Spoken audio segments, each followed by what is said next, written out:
Hello दोस्तों, स्वागत है आपका आपके अपने यूट्यूब चैनल डीडीसी लाइव में। हमने पिछली क्लास में राष्ट्रपति के बारे में चर्चा किया था।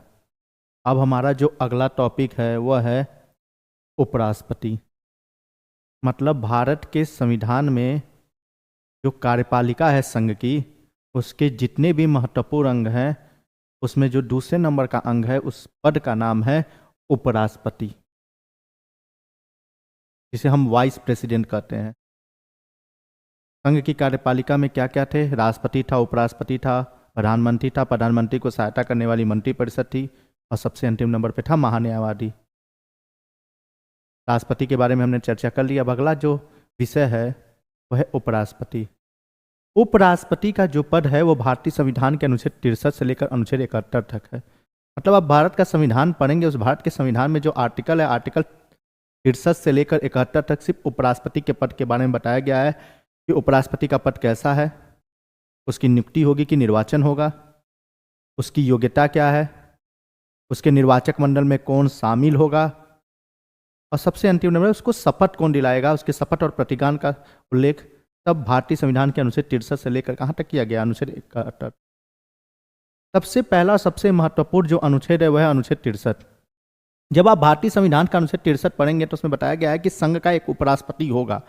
जैसे बताया गया था कि संघ का एक राष्ट्रपति होगा, उसी तरह बताया गया है कि संघ का क्या होगा? उपराष्ट्रपति होगा। क्योंकि भारत एक क्या है? संघ है। भारत एक क्या है? संघ है। तो उस संघ का क्या होगा? एक उपराष्ट्रपति होगा। और वो उपराष्ट्रपति, क्योंकि हमारे यहाँ जो सदन है वो दो प्रकार की है, केंद्र में जो सदन है वो दो प्रकार की है। पहले नंबर पे है आपका लोकसभा और दूसरे नंबर पे है आपका राज्यसभा। राज्यसभा को राज्यों का परिषद भी कहा जाता है। तो जो उपराष्ट्रपति होगा वो राज्यसभा का, मतलब राज्यों के परिषद का, क्योंकि दोनों भाषाओं में परीक्षा में प्रश्न बन जाता है कि राज्यसभा का पदेन सभापति या राज्यों के परिषद का पदेन सभापति किसे कहा गया है? तो वो कहा गया है उपराष्ट्रपति को, वाइस प्रेसिडेंट को। मतलब भारत का जो भी उपराष्ट्रपति होगा वह संसद का जो सबसे ऊपरी सदन है, और संसद का सबसे ऊपरी सदन कौन है? तो संसद का सबसे ऊपरी सदन क्या माना जाता है? राज्यसभा, जिसको हम राज्यों का परिषद के नाम से भी जानते हैं। वह उस राज्यों के परिषद का क्या होगा? सभापति होगा, जिसको हम इंग्लिश में क्या कहते हैं? स्पीकर कहते हैं। वो स्पीकर होगा। मतलब इन दो आर्टिकल से आप परीक्षा में जो सबसे महत्वपूर्ण प्रश्न यही बनता है कि राज्यों का परिषद का पदेन सभापति या राज्यसभा का पदेन सभापति कौन होता है? तो राज्यसभा का पदेन सभापति हमेशा जो व्यक्ति उपराष्ट्रपति के पद पर सुशोभित होता है वही राज्यसभा का क्या होता है? पदेन सभापति होता है। वही राज्यसभा का क्या होगा? पदेन सभापति होगा। अगला जो है वह है राष्ट्रपति का निर्वाचक मंडल। सबसे महत्वपूर्ण और सबसे विशेष बात तो यही है कि उपराष्ट्रपति का क्या होता है? राष्ट्रपति कहें या उपराष्ट्रपति, दोनों में अंतर है। प्रेसिडेंट या वाइस प्रेसिडेंट, और दोनों का क्या होता है? इलेक्शन होता है। और दोनों का इलेक्शन प्रत्यक्ष ना होकर अप्रत्यक्ष रूप से होता है। मतलब इसमें जनता को मौका नहीं मिलता वोट देने का।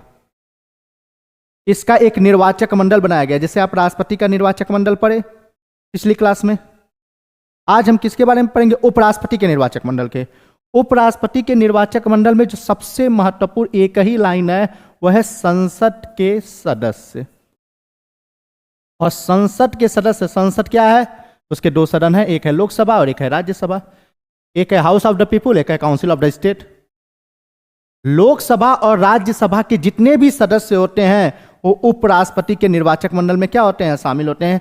तो परीक्षा में जो सबसे महत्वपूर्ण सवाल जो बनता है वो यही बनता है कि उपराष्ट्रपति का जब भी चुनाव होगा, उपराष्ट्रपति के जो चुनाव में निर्वाचक मंडल कौन होता है? तो उपराष्ट्रपति के निर्वाचक मंडल में जो शामिल होता है वो होता है संसद के सदस्य। और संसद के सदस्य का मतलब क्या हो गया?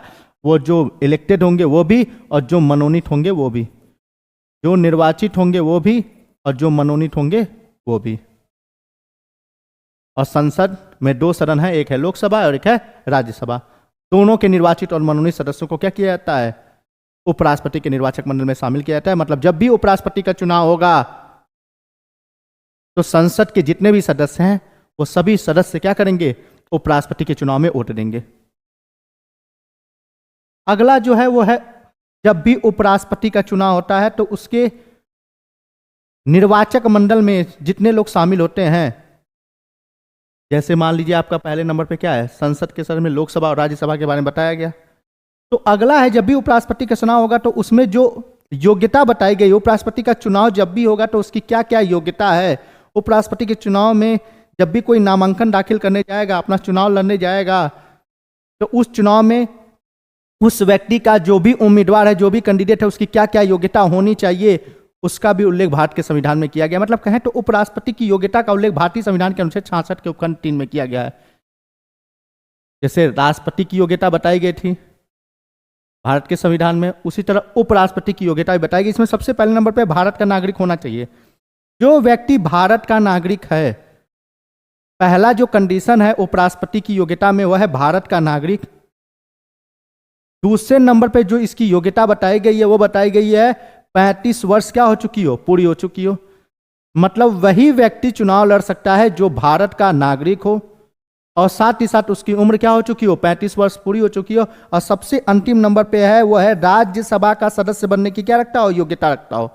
मतलब यदि आप भारत के संविधान के अनुच्छेद 66 के उपखंड 3 को पढ़ेंगे तो उसमें 3 महत्वपूर्ण कंडीशन दिए गए हैं उपराष्ट्रपति की योग्यता के, जिसमें सबसे पहले नंबर पे है भारत का नागरिक होना चाहिए।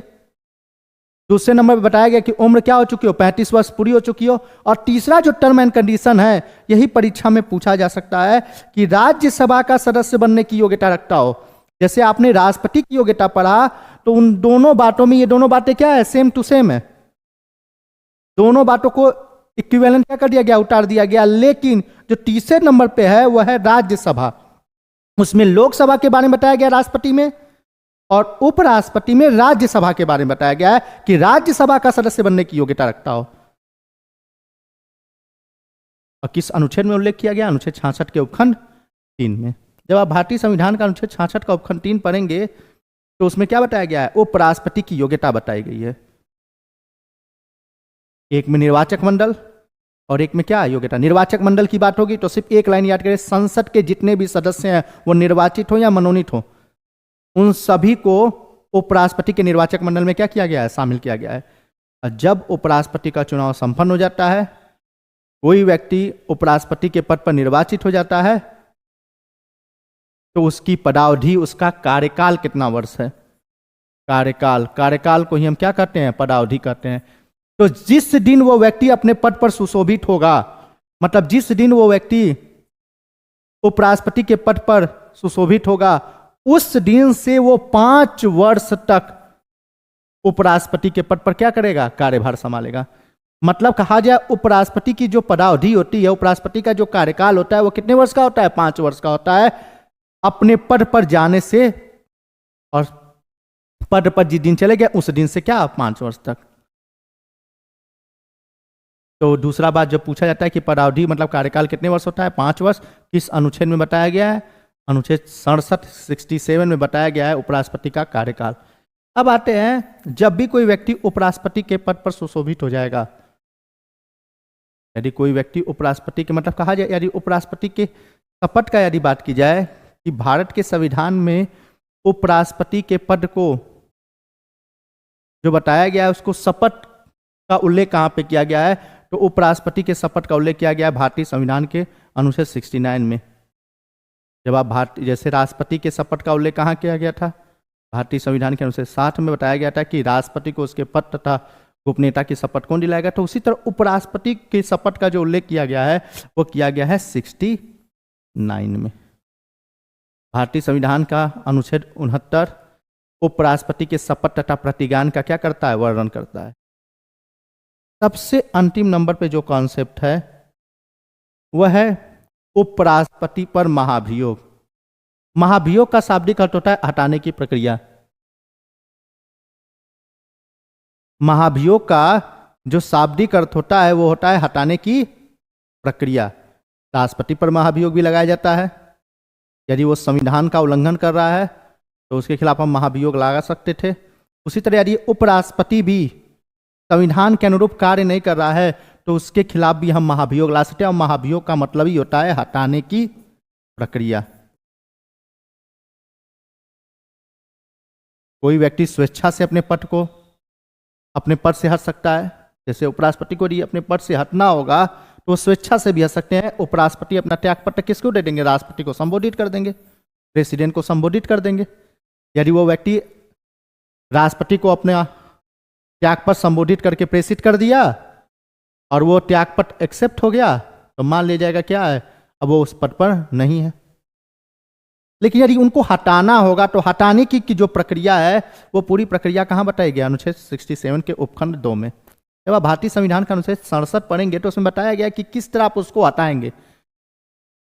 और हटाने के लिए जो सबसे महत्वपूर्ण जो परीक्षा के दृष्टिकोण से जो बात पूछी जाती है वो यही है कि उपराष्ट्रपति को हटाने की जो प्रक्रिया की शुरुआत है वो किस सदन में की जाएगी। अभी आपको मालूम चला है कि सदन 2 है, एक है आपका लोकसभा और एक है आपका राज्यसभा।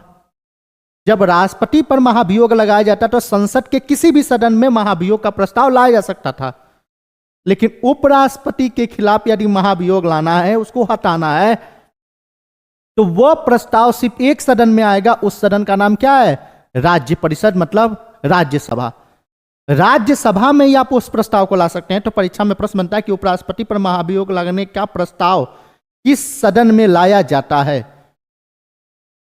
तो उस सदन का नाम क्या है? राज्यसभा, राज्यों का परिषद। बस यहां पे एक महत्वपूर्ण बात यह है कि जब भी राज्यसभा में वो प्रस्ताव लाया जाएगा तो लोकसभा की स्वीकृति अनिवार्य है। यदि लाया जाता है तो लोकसभा की स्वीकृति क्या होगी? अनिवार्य होगी। लेकिन लाया कहां जाएगा? वो राज्यसभा में लाया जाएगा।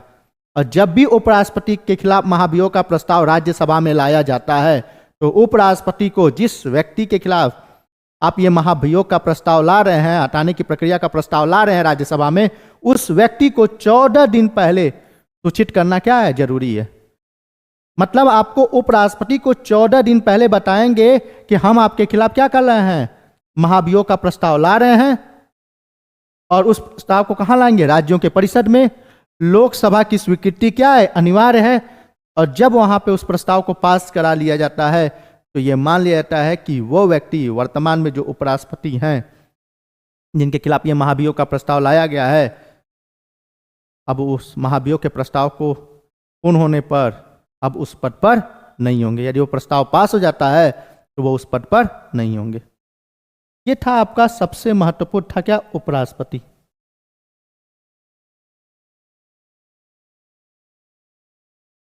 उपराष्ट्रपति के पद के निर्वाचन और साथ ही साथ उसकी योग्यता, इन सब बातों के बारे में हमने आज क्या की? विशेष चर्चा की। फिर मिलते हैं हम एक नए टॉपिक के साथ। जय हिंद।